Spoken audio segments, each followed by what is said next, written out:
paz do Senhor, meus amados irmãos, evangelista Tiago Góes aqui, vindo com mais um vídeo para o canal Bíblia Adentro, mais um vídeo falando sobre a formação do Antigo Testamento, amém? Estamos chegando agora no livro de 1ª e 2ª Samuel, mas antes de começar a falar deles, eu quero agradecer novamente a todos os irmãos que têm nos ajudado aí na continuação do nosso canal, divulgando, amém, mencionando, levando o nome do nosso canal para diversos lugares, divulgando os grupos de estudo de WhatsApp, nas igrejas. Eu só tenho a agradecer. Nosso canal de pouquinho em pouquinho está crescendo. Logo, logo chegaremos à meta de 1000 inscritos. Eu conto com a tua ajuda. Falta pouquinho, tá bom? Tá faltando ali uns 200 inscritos. É pouco, amém? É pouco em vista do que faltava, tá bom? Graças a vocês. Lembrando que a meta de chegar a 1000 inscritos é para que a gente possa fazer as lives ao vivo, né? O YouTube exige no mínimo 1000 inscritos e as lives serão para tirarmos dúvidas ao vivo. Estamos ali fazendo menção, falando, né? Discorrendo sobre certos termos, assuntos, coisas que nós chegaremos ali a um acordo e sempre estaremos tratando de alguma coisa assim que seja edificante. Tá bom? Então já peço a vocês que de antemão não esqueçam de deixar o seu like nesse vídeo, tá bom? De compartilhar, tá? Tem muitas pessoas acompanhando aí. Eu estou tentando lançar um por semana, tá bom? Dos livros sobre a formação do Antigo Testamento. Vocês sabem que eu fiquei um tempo parado, estava preparando, né, tudo para poder voltar com uma qualidade melhor, tá bom? Então a gente vai dar sequência aí, tá? Se você chegou por acaso no meu canal e não foi inscrito, eu já te convido a se inscrever, tá bom? Se inscreva no meu canal, canal voltado para o ensino da palavra, tá bom? Sempre um ensino edificante da parte de Deus, uma mensagem, amém, indicações de boas literaturas. Vira e mexe, coloco um vídeo com a minha esposa louvando, tá bom? Tudo para edificação espiritual. Vamos lá, gente? Livro de 1ª e 2ª Samuel. Chegamos nesse livro tão maravilhoso da Bíblia Sagrada, tá bom? O livro de 1ª e 2ª Samuel vai relatar todo o desenvolvimento, amém?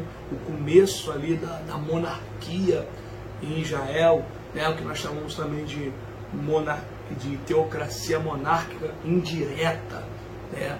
Onde Deus ali vai estar continuando controlando o seu povo, mas será um homem ali de frente, né, do reino ali, instituído, levantado a princípio por Deus, né, mas diversas sucessões ali irão acontecer, principalmente ali no Reino do Norte, onde houve muitas rebeliões, muitos golpes de Estado, mas isso é assunto para 1ª Reis, 2ª Reis, amém? Falar do Reino do Sul também, em 1ª e 2ª Crônicas, esse é assunto mais para frente. Lembrando que 1ª Samuel, 2ª Samuel, 1ª Reis, 2ª Reis, 1ª Crônicas e 2ª Crônicas, formam ali todo o cenário histórico, desde o início da monarquia até o fim, quando Jerusalém vai ser levada cativa para a Babilônia.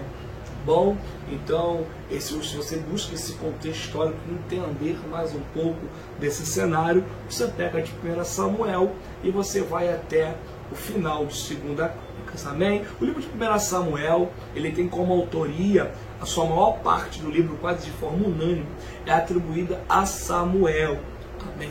Há quem diga que uma parte final de 1ª Samuel e o livro de 2ª Samuel possa ter sido escrito por Natã e por Gade. Amém. Esses dois profetas, a maioria dos estudiosos sérios atribuem, né, essa segunda autoria ali do final de 1ª Samuel, a todo o livro de 2ª Samuel, a Natã e a Gade, essa possibilidade, tá bom? A data abrangente aqui do livro de 1ª Samuel é estimada dentro ali do ano de 1100 a.C. até o ano de 970 a.C. A esfera de ação aqui de 1ª Samuel abrange aproximadamente 115 anos, que vai do nascimento de Samuel até a morte de Saul. Amém? Este é o contexto aqui do livro de 1 Samuel,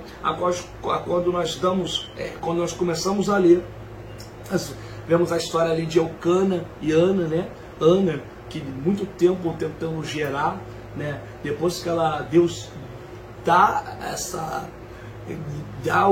acata, né? Ouve o pedido de Ana, depois de bastante tempo de Ana subindo para sacrificar, Ana vai gerar agora alguém comum, amém? Alguém que vai nascer para fazer a diferença, que é Samuel. Sobre a vida de Samuel havia 3 ministérios: ele foi juiz, ele foi sacerdote, amém? E ele foi profeta.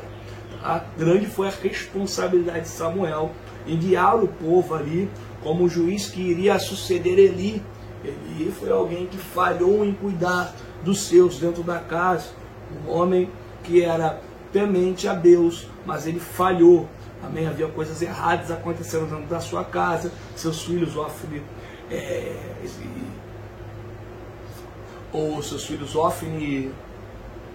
agora fugiu o nome aqui da cabeça, calma aí que é melhor olhar aqui, Finéias, me perdoe, amém? Não vou cortar não, vai ficar, às vezes dá branco.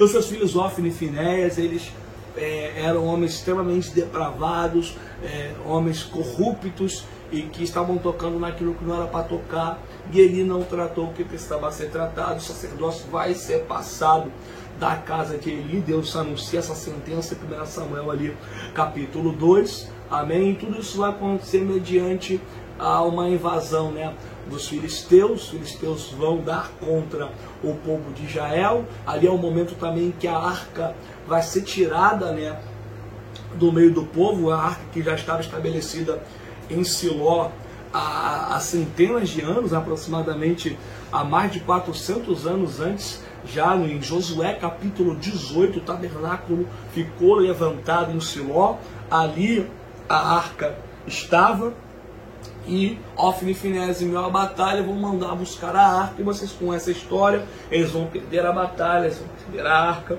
Ofni e Finéias vão ser mortos.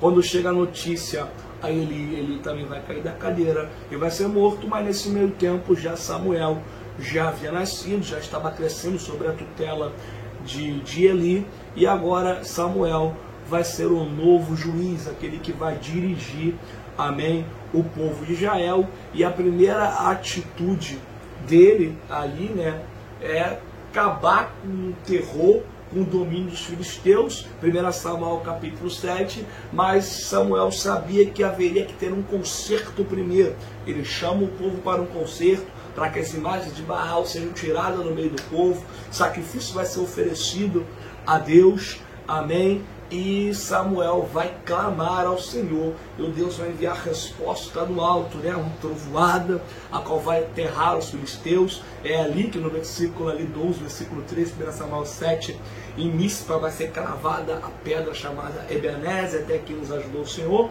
Foi uma das grandes vitórias, no capítulo 7 também, no versículo 2, que marca a volta da Arca da Aliança para o meio do povo de Israel, e vai ficar em Kiriat Jearim, na casa de Abinadab, amém? Vai ficar ali aproximadamente por volta de 70 anos ali.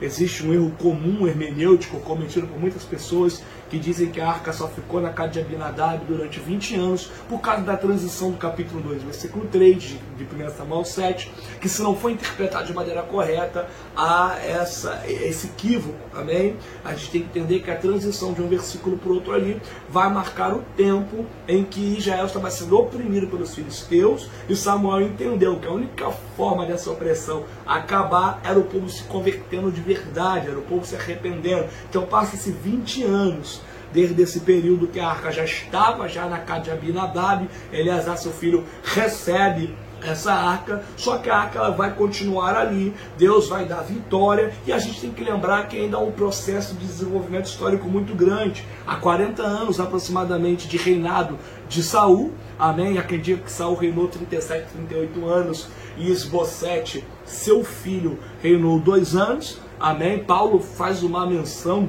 sobre o reinado de Saul na sua pregação lá em Atos 13, entendam bem.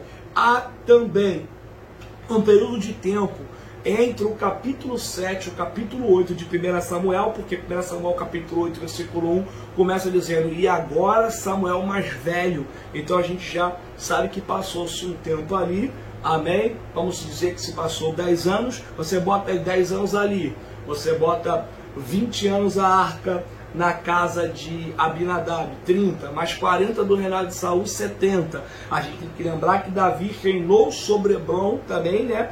Durante 7 anos, e só foi levantado rei sobre todo Israel depois, né? 2 Samuel, ali, capítulo 5, seu versículo 3, seu versículo 4, faz essa menção. E só no capítulo 6 de 2 Samuel, Davi manda buscar a arca. Saul, durante o seu reinado, só fez menção à arca uma vez, em 1 Samuel, capítulo 14, versículo 18, a qual ele faz menção de mandar buscar a arca. Só que quando ele vê que é uma muvuca, ali um alvoroço no meio do arraial dos filisteus, e ele viu que a vitória parecia mais certa, ele deixa a arca para lá, parte para a guerra e nunca mais faz menção da arca. Ele só pensou, mas não foi buscar, tá? Então daqui você já entende já o tempo que a arca fica na casa de Abinadab, tanto que quando Davi manda buscar, quem já está ali já usa Iaiô, a qual nem o nome dele se faz menção, né, à primeira vista, né? À primeira vista aqui, quem recebeu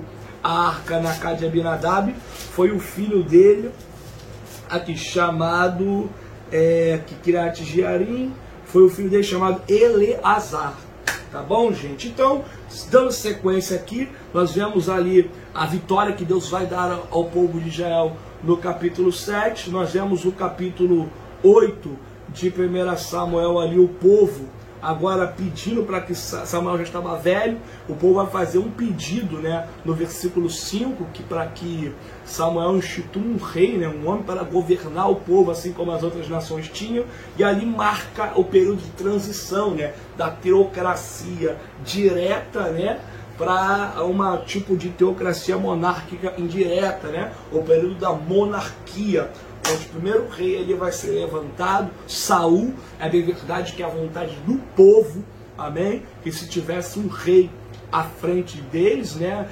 Deus já havia também mencionado sobre um momento que chegaria esse momento, Deuteronômio no capítulo 17, versículo 14, Deus deixa um alerta dizendo que quando fosse levantado um rei para o seu povo, que não se colocasse ninguém de fora de Israel, mas era Deus que escolheria esse momento, só que o homem tomou a frente, o homem estava querendo, então Deus vai permitir, né, que Samuel atenda esse pedido, vai preparar o caminho de Samuel até um homem da tribo de Benjamim chamado Saul. Saul agora vai ser levantado como o novo rei de Israel. Saul era um homem, no começo da sua história, diferenciado, obviamente, um homem que era preocupado com as coisas de seu pai, tanto que a Bíblia diz do cuidado que ele tinha com seu pai, com a casa de seu pai, com as propriedades de seu pai. Saul está indo procurar jumenta, e isso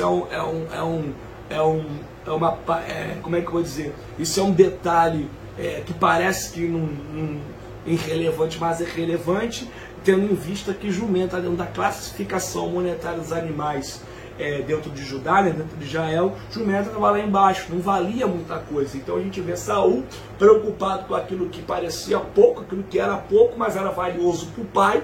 Ele está saindo para procurar a jumenta, e ali ele estava já traçando o caminho para ser o novo rei, né, de Israel. Deus já havia avisado Samuel um dia antes que Saul estava vindo, 1 Samuel capítulo 9, versículo 15 e 16, e Deus vai dar a ordem a Samuel para que levantasse Saul como o novo líder, o novo capitão, né, o novo rei de Israel. Saul começa muito bem, Deus dá vitória ao seu povo, diversas vitórias ao seu povo através de Saul, mas Saul começou a fazer muito e deixou de ser o que era para ser. Sacrificou quando não era para sacrificar, porque Samuel disse que não era para sacrificar. Samuel ia ali e ia voltar. Passados 7 dias, Samuel não voltou, Saul ficou afobado, fez o que não era para fazer, desobedeceu. Samuel chegou, Samuel ainda disse que Deus confirmaria o reinado dele sobre a casa de Saul naquele dia, mas infelizmente Saul falhou, foi rejeitado por Deus. Deus prepara agora um novo rei, né? Um da casa de Jessé. Amém? Deus vai mandar que Samuel vá à casa de Jessé. 1 Samuel capítulo 16, né? Até quando o terador de Saul, creio através desse versículo que Samuel gostava de Saul, verdadeiramente um carinho por Saul, só que Saul, ele vacilou, né? Aí Deus vai dizer, até quando terá dó de Saul, visto que eu já rejeitei? Enche teu vaso e vem para a casa de Jessé o belemita, porque já tenho preparado um novo rei para a minha nação. Ali a expressão dó no hebraico bíblico significa lamentação, lamentar, né? Samuel estava lamentando por aquilo que Deus já havia deixado para trás, era tempo de olhar para frente, um novo projeto chamado Davi.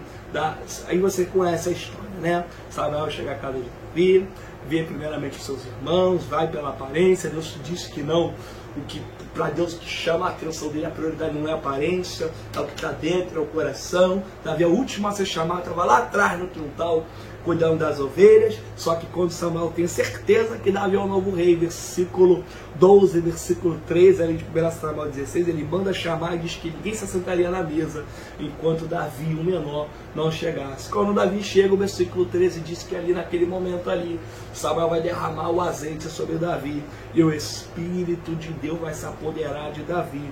Ali já começa a história, a aparecer a narrativa mais detalhada sobre Davi, desde o momento que ele vai até o rei para tocar harpa, já no versículo 14, 15, 16, ali um cenário preparado para que Davi apareça. Ali Davi entra na história, amém? Nós vemos a linda batalha entre Davi e Golias, né? No capítulo 17, a linda vitória que Deus vai dar a Davi sobre o gigante que estava afrontando o exército israelita, aquele campo de batalha filisteu contra Israel, e ninguém se apresentava, até que Davi chega no campo de batalha, ouve a proposta, se apresenta, e aí ele consegue, ele já começa a ganhar uma relevância, os olhos já estão sobre Davi. Saul vai sentir inveja, vai tentar matar ele de diversas formas. Ali nós vamos ver também a aliança, né, dos filhos de Saul, Jonas, para com Davi, aquela aliança, aquela irmandade,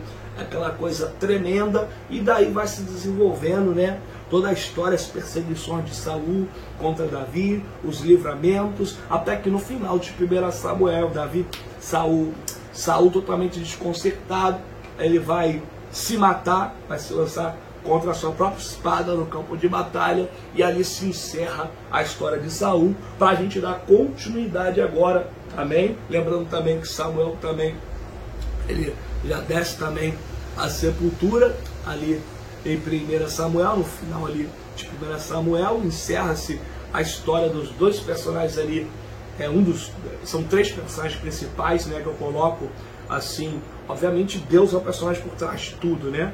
Mas tirando o Senhor que está no controle de tudo, nós temos Samuel, Saul e Davi. Samuel e Saul já se encerra a sua história dali em 1 Samuel, e entra agora a 2 Samuel apresentando para a gente e narrando, né, como foi o reinado de Davi, e a gente vê todo o desenvolvimento ali, desde a morte de Saul, o reinado agora de Davi, até o final de 2 Samuel, onde o templo de Deus, né, onde a intenção ali, já no coração de Davi, de construir o templo do Senhor, no terreno onde ele vai adquirir, né, lá na eira de Araúna, amém? Naquele monte lá onde a misericórdia de Deus se manifestou de uma maneira linda sobre a vida de Davi. E antes de falar disso, rapidamente, vamos passar aqui por 2 Samuel. Você sabe que o reinado de Saul foi marcado por algumas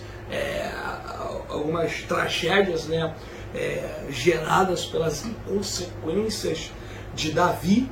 Davi, ele infelizmente, ele errou.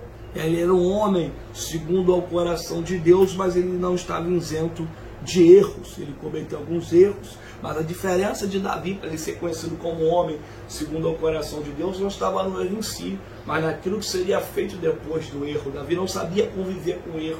Davi rasgava a sua alma diante de Deus. Ele sabia o quanto importante era a presença do Senhor na vida dele. E essa era a diferença, o coração de Davi, tendencioso a obedecer. Por mais que ele tenha falhado, ele falha em cobiçar a mulher de Urias, Batseba, em mandar Urias, né, com a sua sentença de morte para o campo de batalha, um soldado formidável.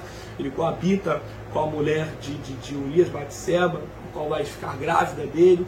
Ao Urias ser morto, ele pega a Batseba para ser sua esposa. Davi pensou que estava passando ali despercebido, mas em 2 Samuel, capítulo 11, versículo ali, último versículo ali, não lembro se é o 27 ou 28, Deus, o versículo termina assim dizendo: e essas coisas não pareceram boas aos olhos de Deus. No capítulo 12 já entra Natã, mando de Deus, indo até Davi, exortar Davi através de uma mini parábola. Naquele momento ali, Davi, quando é confrontado, amém, antes de entender que era com ele ainda abre a boca, que isso aconteça 4 vezes a mais com esse homem, né, que havia feito a maldade com o seu servo, e essa sentença acabou recaindo sobre a sua própria vida. Depois que ele é confrontado, ele confessa o seu pecado. 2 Samuel capítulo 12, versículo 13, ele vai confessar, ele vai dizer: pequei contra o meu Deus. Ele assume a responsabilidade do seu erro. Natan diz: isso disseste com verdade, e por isso não morrerás, mas o teu pecado terá consequência. Essa consequência você sabe, né? Houve ali o incesto, né, o estupro de Aminon com a sua irmã, né? Algo assim terrível, né, que acontece logo ali depois. Deixa eu botar aqui, né, Aminon com Tamar, no capítulo 13 de 2 Samuel, né, a tragédia, a perca, né, da honra de Tamar. Aminon vai ser morto por Absalão. Absalão depois, mais à frente, vai ser morto por Joabe. Tivemos também o bebê, não podemos esquecer, né, primeiro o filho que via, né, gerado pelo adultério, que morreu. Então teve a morte do primeiro filho de Batseba, tivemos a morte de Aminon, a morte de Absalão, tivemos a perca da honra, né, de Tamar, e também mais à frente, Davi não vai ver, mas também teve Adonias, que foi morto por Salomão, porque Adonias estava tentando tomar o trono de Salomão, e ele foi morto logo ali no começo, 1 Reis, capítulo 2. Então muitas marcas ficaram durante o reinado de Davi, muitas marcas ruins, mas muitas marcas boas também ficaram. Davi foi um homem a qual Deus concedeu diversas vitórias, era um guerreiro, amém, era um profeta também de Deus, também usado. Davi também era um homem também, vamos dizer assim também, voltado a total adoração, seu coração, total adoração ao Senhor também. E diversas obras Davi ele realizou. Davi ele foi muito usado por Deus. E quando eu digo assim que ele foi um profeta, eu digo assim, tendo como base os salmos que são atribuídos a ele. Mas se foi ele mesmo que compilou todos aqueles salmos que são atribuídos a ele, se foi sim ou não, isso já é uma outra história, tá bom? Só para deixar aqui bem explicadinho. Fora isso, Davi foi um guerreiro, um grande rei, cometeu seus erros. Nós vemos todo o reinado de Davi ser apresentado para a gente em 2 Samuel. Nós vemos também o erro que Davi comete, né, lá no capítulo 24, em querer recensear o povo, contar o povo de novo, né, realizar esse outro censo. Deus não mandou, Deus não estava isso. Joabe ainda tentou alertar ele mandou Joabe que Joabe fizesse, isso teve consequência. Deus mandou Gade até ele para que se escolhesse ali 7 anos de fome, 3 meses correndo do seu inimigo, ou 3 dias, né, de peste. Davi abre a boca e disse: caiam na mão de Deus, que muitíssimas são as suas misericórdias, mas não caiam na mão dos meus inimigos, né? A sentença foi dada, né? O anjo no primeiro dia ali com a espada desembainhada matou aproximadamente 70 mil homens, mas naquele momento ali Davi vai mostrar porque também ele é o segundo o coração de Deus. Davi não atribuía a culpa dos seus erros a ninguém, ele assumia a responsabilidade, tanto que esse é o primeiro conselho que Deus vai dar, que Davi vai dar a Salomão. 1 Reis capítulo 2, versículo 2. Se tu, homem, assuma responsabilidade, Davi está dizendo. Davi vai abrir a boca e vai dizer: Senhor, está tocando no meu povo porque quem errou fui eu, né? Parece loucura, né? Davi está falando com Deus, como a gente vai dizendo: Deus, toque em mim, eles não tem nada a ver com isso. Mas foi algo assim tão sincero, não foi uma petulância, não foi uma arrogância, foi algo tão sincero. Davi rasgou a sua alma de uma maneira tão sincera que Deus vai atentar para o clamor de Davi de uma forma diferente. Deus vai falar do céu: anjo, guarda a espada. E era para ser 3 dias né, de sentença. Houve só um dia, porque Davi rasgou a sua alma diante de Deus, e naquele momento ele ficou constrangido, e ele entendeu que deveria fazer algo, e naquele momento ele chama o dono ali daquele pedaço ali, daquela eira, ali no alto do monte, Araúna. Araúna é o saber que Davi queria comprar aquela eira, ele falou, eu te dou, e Davi, não, dada eu não quero, porque nada para o meu Senhor pode ser de qualquer maneira. E assim se encerra o livro de 2 Samuel. Amém? Então, basicamente, lembrando que esses vídeos, para não ficar muito extenso, são pequenas introduções, tá bom? Para você, quando for pregar ou realizar um estudo sobre esses livros, você possa lembrar, pô, vou lá no canal Bíblia Adentro do Thiago Góes, vou dar uma olhada lá, né, na introdução ali, na síntese que o Thiago está fazendo ali dos livros, tá bom? Então, 1 e 2 Samuel se baseia nisso, amém? Contando as histórias praticamente de Samuel, Saul e Davi, tendo em vista que outros personagens também aparecem, abrange aproximadamente do ano de 1100 a.C.